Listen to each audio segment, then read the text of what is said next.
Un homme écrasé par un zébu de près d'1 tonne. Face à lui, une dizaine d'athlètes bâton à la main. Pendant plusieurs minutes, ils vont tenter de s'accrocher à sa bosse le plus longtemps possible. Cette tradition séculaire malgache a un nom, le savika. Ertafk pratique la discipline depuis ses 10 ans.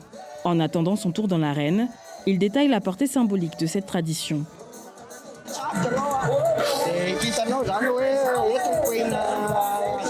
C'est une pratique transmise par nos ancêtres. Au-delà du sport, pour nous, c'est un signe de cohésion sociale et de solidarité.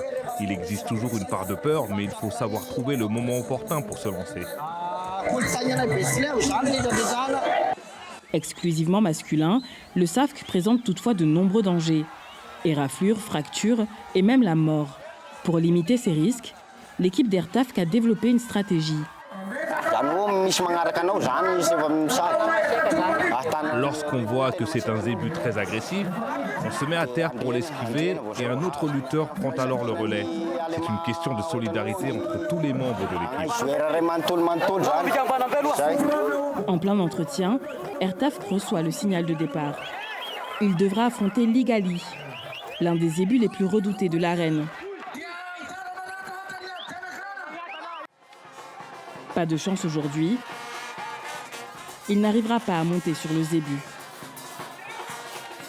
Mais lorsque nous le retrouvons quelques minutes plus tard, rien ne semble avoir entaché sa bonne humeur.